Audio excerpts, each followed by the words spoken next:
Welcome back to Tower Talks by ION. This is where we talk about people, purpose, and programs here at the Tower Club community. I'm joined today by my beautiful co-host, Kelly DesRoches. Hi, Kelly. Hey. How are you? Good, how are you? Good. Welcome back. Oh, always here. This is my home. And today, what we'll be discussing is everything from fundraising to businesses to leadership. So let's start with something that's near and dear to all of our hearts, our annual program, charity program here at the club, the Charity Classic. Each year, the Tower Club hosts an annual charity event that provides a meaningful tradition. This year's theme is Once Upon a Table, and we're giving back through storybooks and fables. I would like to introduce you to Joey Crawford, who's with Cox Media, Mindy, who's with Latin to Latin Marketing, and the first woman fire chief, Rhonda May. Rhonda May will be our chair of our Charity Classic this year, and Joey is actually the chair of the Broward Public Library Foundation. It's a mouthful. I know. I don't want to mess up there. No, you did. So, I would like to start off this episode by asking Joey about what he does with Cox Media and with the foundation. Yeah. So, thank you so much, Ty and Kelly, for having me here. I'm in my 21st year with Cox Media Group. I connect businesses to consumers, essentially through radio and digital channels.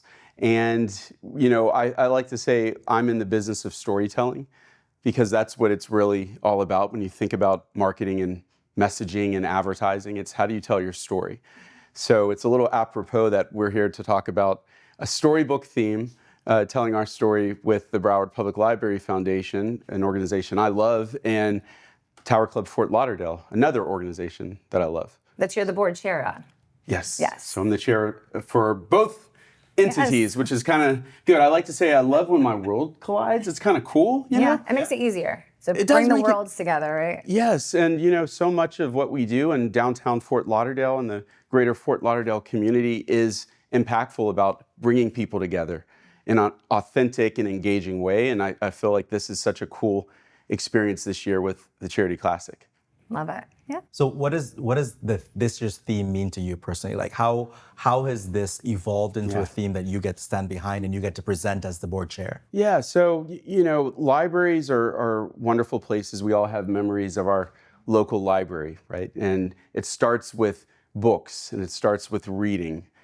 But there's so much that takes place in libraries today that extend beyond books and programming, and especially with the Broward Public Library Foundation. So we do programming to support our 38 branch libraries within Broward County Library System. We do Books and Bears programs, 3,000 books for preschoolers. We do SAT and ACT prep. And then we have these amazing partnerships with local groups like the Florida Panthers, where they have their own library card really to encourage people to read. But the impact is something that we take pride on. And, being a foundation that was started in 1982, we've been here for a while. And we've seen the impact that libraries have on our local communities, making them better places. 50% of all small businesses were started through the efforts at their local library. So when you have the ability to tell those types of stories, it shows that you can reach this amazing place in many different ways and channels. So hopefully with the Charity Classic, supporting the efforts from the foundation, as well as the invited foundation that supports our employees that we love and hold near and dear to the club, it's just two perfect ways of connecting iconic downtown Fort Lauderdale brands. Yeah. I agree. Yeah. And I would like to get into a little bit about Latin to Latin markets and what you do with the community of Fort Lauderdale and globally with your company. Well, we are a marketing connector type of company. We work with companies that want to tap into the amazing Latino community at the national level, local level, and even global level. So we work with companies from Israel, from Latin America that want to enter the USA market. And we also work with companies that are based here in the United States that want to tap into the amazing Latino community.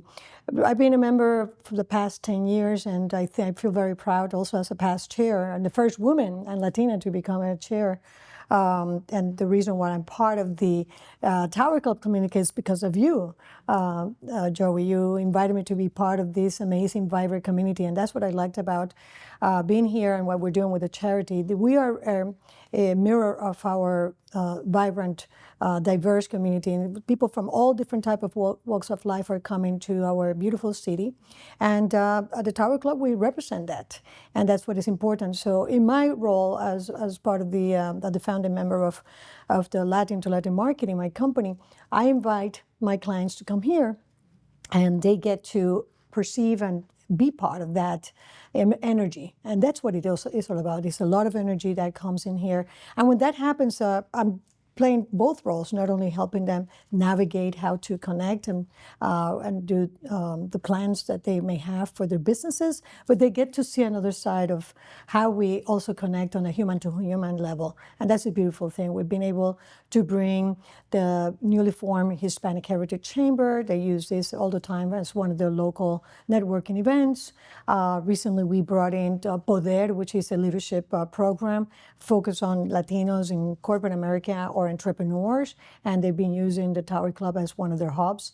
And most recently, I'm working with a new client from Lima, Peru, who is entering the market here in America, and South Florida is one of their primary markets. And now they're just part of the Tower Club family. Yes. So it's just fascinating. And thank you, Kelly, for helping them become one. So. Of course. I'm all about diversity. I want all the industries. I want this to be the hub of Fort Lauderdale. So when you come here, you don't know who you're going to meet, but it's all like-minded individuals within the community. And that's important because the diversity is a very organic way that we're doing things. It's about reflecting who's here. We listened very carefully to what the members say, and we make, as part of the executive committee, we and the board membership, we basically try to listen to what they're saying, what they want, and we're able to create the right programming. And it doesn't matter,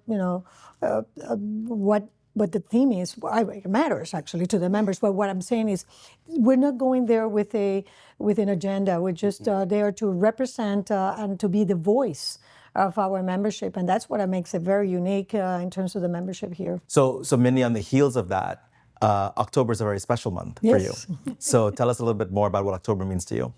Well, it's Hispanic Heritage Month, celebrated for many, many years here in America. It's, I believe it was President Johnson who established that as an official holiday for a month. It starts on September 15th, go through October 15th. So the fact that, in a way, Tower Club recognizes that is great. Not only the food, the drinks, and some music. Of course, you always have to have some music for the Latin vibe. But the most important thing is it's a level of recognition. It's like, you're calling me out and saying, I recognize you, I know you're here, and we're part of it, and we're part of the community. So I am very, very pleased and very happy and excited and proud that it's celebrated here at the Tower Club. And I know there's going to be some food and some things that are going to be, you're going to be talking about that. So I can't wait. But it's exciting. It's exciting to be part of that and to do it in a way that is natural and organic. I continue to use and authentic. So that's the key thing about the way that we do things here at the Tower Club. It's intentional. Yeah. And I think that makes all the difference because people these days can smell through phoniness. Yes. They can see through cliches, they can look at lip service and slogans, but if there's nothing behind it. The programming that the club does so well, everything the club does is done with intention. So it's understanding the culture, understanding the nuances and trying to elevate it, which makes it even better. Yeah.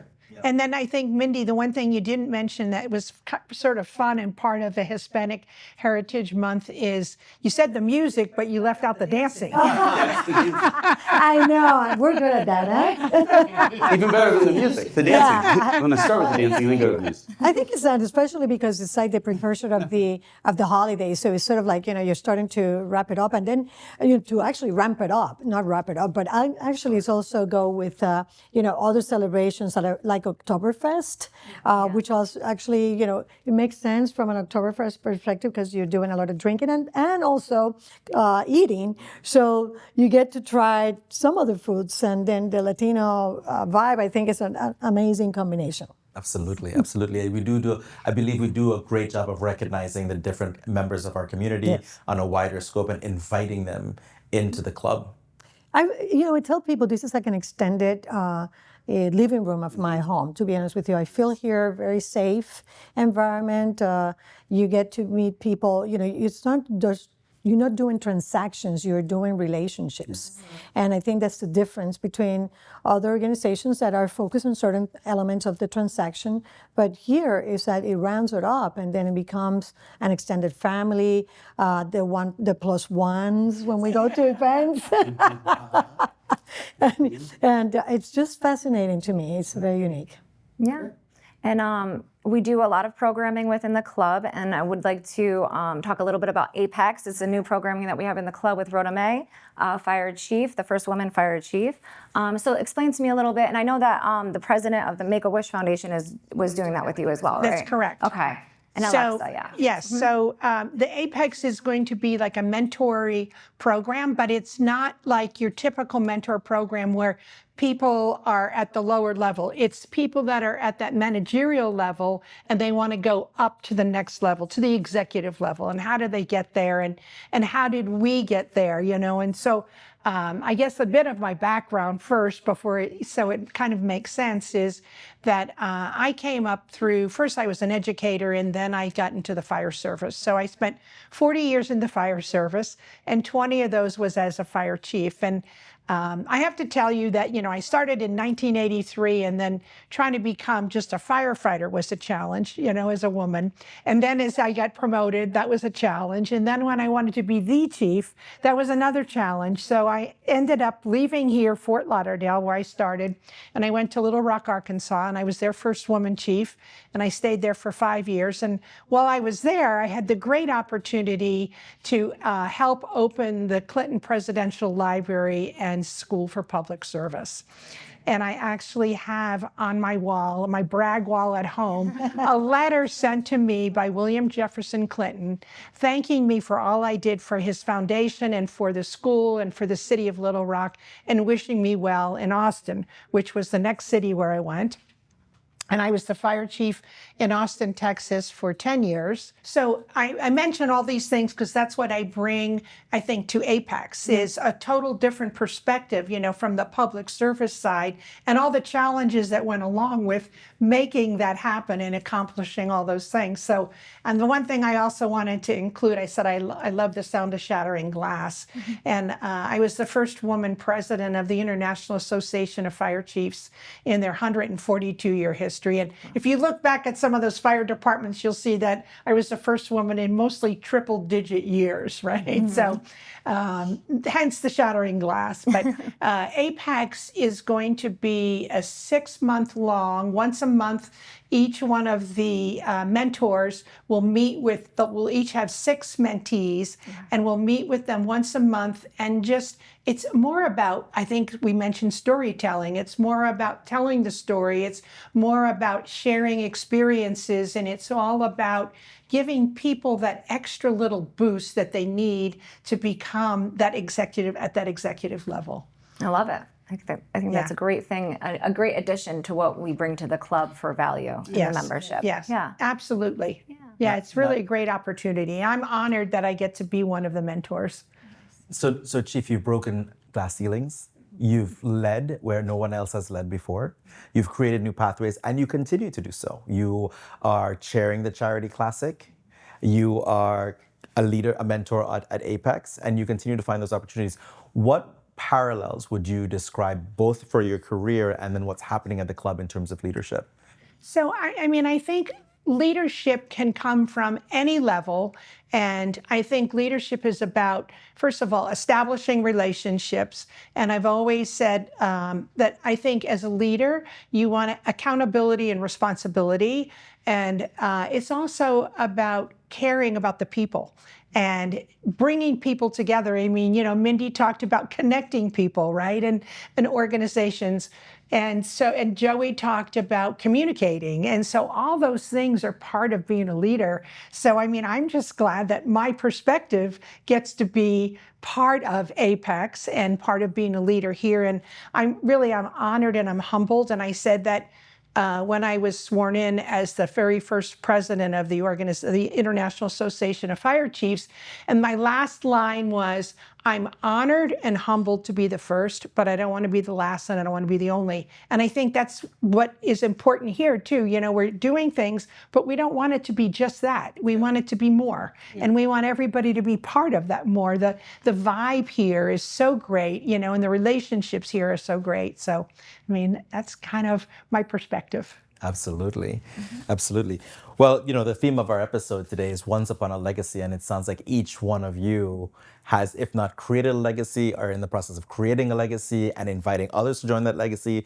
So as we wrap up this part of the segment, tell us a little bit about what you would like to see out of Charity Classic, from Charity Classic moving on, for the club, for the community. Tell us a little bit about that. Well, I mean, I just think, you know, it's the first step, not to be cheesy, but on the yellow brick road, you know, with the fairy tale theme. Yes. It's the first step, though, of reigniting and, again, making the community impact for downtown Fort Lauderdale and for the greater Fort Lauderdale community. So we're doing this as a one-time thing. We do this every year, but there are many ways to give back to this community throughout the year. And the thing that I also love about what we do at this club is, from an executive leadership, from the board level, many of us are on multiple boards. It's not just one, but they're authentic to us. They are things that we want to see propelled forward, but we bring all of those ideas and commonalities to the work that we do as stewards of this club, so we can continue for another 51 years. This is year 51. So we want to make sure we get to year 102. But that's how I see our impact and what we're doing here at the Charity Classic as the first step for that. I want to piggyback on that. For me, is showing that we are a community, a business community with a heart, and that giving back to the community is important. But I'm going to go back 5 years ago, in the middle of COVID, when at that moment that we didn't know what was going to happen, if we were going to be reopening or not. Some of our staff members, they couldn't afford even to pay their rent, and a portion of having the funding, besides what we're doing with the Library Foundation, the funding for the employees was critical.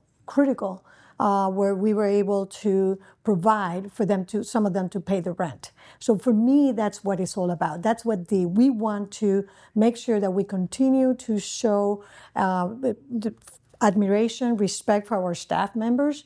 Of course, when we piggyback and we team up with other non-for-profits, it's like heaven, we bring everybody together, and that's what we do. But most importantly for me, from legacy perspective, is I want to make sure that we take care of our people. That's good. Yeah. So I'm going to do a couple things. One, I'm going to take it from the perspective of what Joey said and what Mindy said, right? And so I don't need to repeat that, because I would say ditto.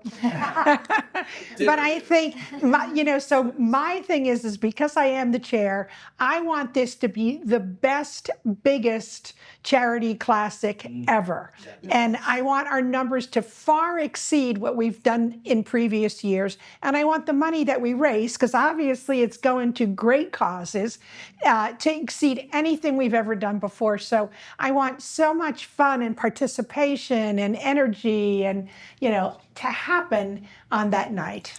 I feel like typical Rhoda May, you want to break another ceiling. That's it. I want the glass to shatter. Maybe in glass slippers. Yeah. For the evening. I know. I did say there could be a little. I did say I was going to come as Cinderella. Oh, even better. See, part of the Charity Classic, and the theme is that you can come as one of your favorite characters in, a fairy tale or a fable. And, so I figured, all right, I have to be Cinderella. That'll be epic. That's I didn't realize that was part of the experience. So that's exciting. Yeah. We're going to see a bunch of Peter Pans and Cinderellas. Yeah, so all of you have to start thinking about, and everybody that watches this and you're going to join us, what are you going to be? I didn't know that. Yes. Yeah. Okay. Yeah. Right. Okay, now you just upped the ante. I did see. Perfect. Welcome back. Kelly, how was that segment? Was that not amazing? Amazing.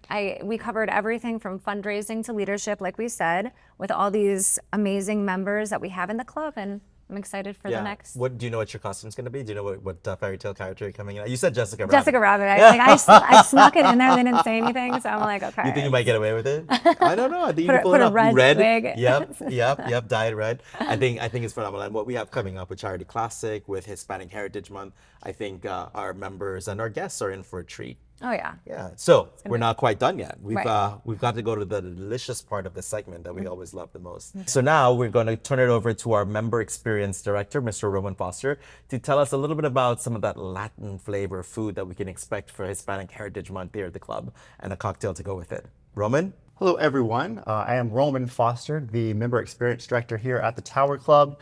We are back here in the kitchen. As you can see, we are in a new space. Who doesn't love a kitchen with an ocean view? Absolutely. As Mindy talked about prior, we are big on celebrating Hispanic Heritage Month here at the club. Hispanic Heritage Month runs mid-September through mid-October. During that time, we like to feature dishes that speak to Hispanic culture.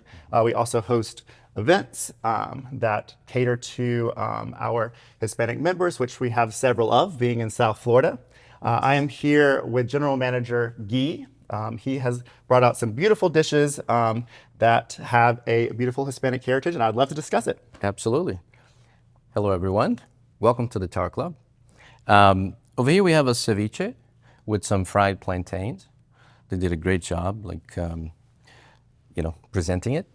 Ceviche is a very simple but staple dish in the Hispanic community. You can find it in all kinds of cultures, mainly Peruvian, but I've been to many restaurants that serve ceviche. Ceviche is basically cooked in lime juice, and then they dress it with onions, cilantro, peppers. Some will serve with sweet potatoes, and it's really light and refreshing. So if you like to taste it. Yeah, definitely. So ceviche, I mean, it's an ancient tradition. Basically, it was about preserving the fish and utilizing, citrus fruits and then things that they had readily available. Yes. And the fish in this one is? This one is corvina. Corvina. Yes. I'm excited to try it. My favorite ceviche that I've ever tried is shrimp ceviche. Really? But I know that, different regions, different cultures, they all have their own version and way of preserving.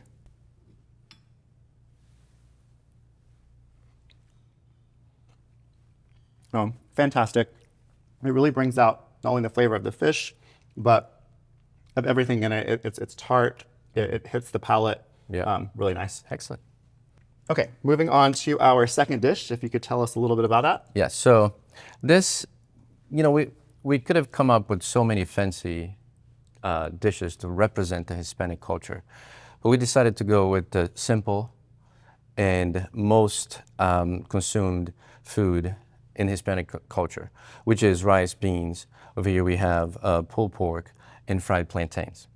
So, talking about earlier, the Hispanic culture has a wide variety of food items, but everyone agrees that this is the most common universal food, which is the rice and beans with them plantains. So, again, this was prepared by the Hispanic people in the kitchen. Okay. And it's like having homemade food in a club. So. No, I love the word simple. I love the word homemade. I think in a private club setting, you sometimes have expectations for these, Michelin star, small plate, super design food. And sometimes what we are really about, especially here at the Tower Club, is giving that real down-to-home feel to our members. What are they looking for? What makes them feel like they're at home? Because really they are part of our Tower Club family. And this would speak to me just like if I were to be given a plate of biscuits and gravy. Collard greens and cornbread. I think that, this resonates with Hispanic culture and something that they think about mom, they think about their grandma. Yeah. So I love, what this would hopefully bring to mind for our Hispanic members. Absolutely. Can I dig in? Yes, please.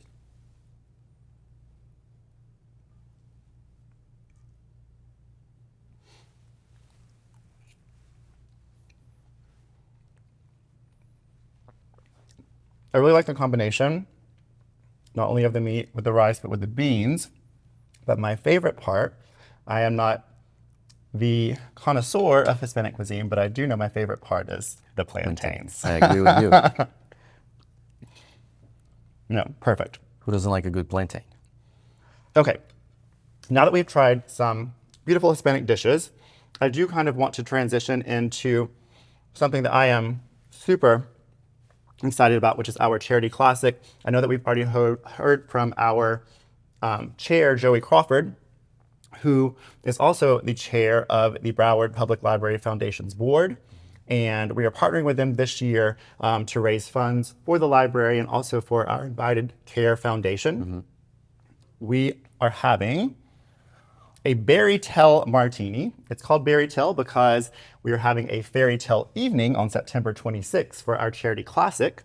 And if you could tell us a little bit about the cocktail, I do want to say that if you have the opportunity between now and September 26th to order this cocktail, you can do so by donating $15. That $15 goes directly to our 2 charities, and you will be given the cocktail on us.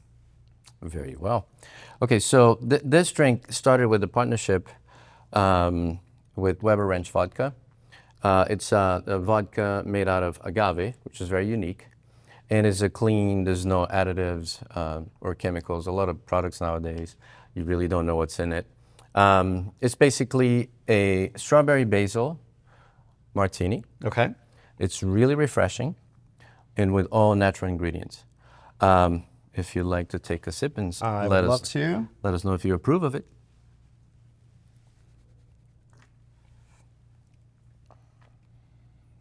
No, it's refreshing. It's not too sweet. I think it's, again, I love the name Berry Tell. But I also kind of love the idea of this vodka made from agave. It seems very drinkable, it's smooth, and I'm really excited for our members to try it. Very good. That's why we chose it. And, I'm really, really looking forward to the charity event. Absolutely. Yes. Definitely come out, see us on Friday, September 26th, 6:30 p.m. We're going to have the entire penthouse set up, decorated. We will be celebrating 2 very deserving charities. Oh my God, all that delicious food and drinks. I know what my highlight for this episode was, and I can't wait to try that cocktail. Kelly, what was your highlight for the episode? I would say the highlight of the episode was learning more about Apex. I know that was brand new programming that Roman was putting together with all the members, and I think that's a fabulous idea. I think it would be great to see my members grow from being successful to being even more successful in what they're looking to do in their life. So I'm excited to see how Apex will come out. So I like the drink and she likes the academics. Look at her. This is a twisted reality, isn't it? Well, everyone, thanks for joining us for another episode of Tower Talks by Ion. We look forward to seeing you again next month.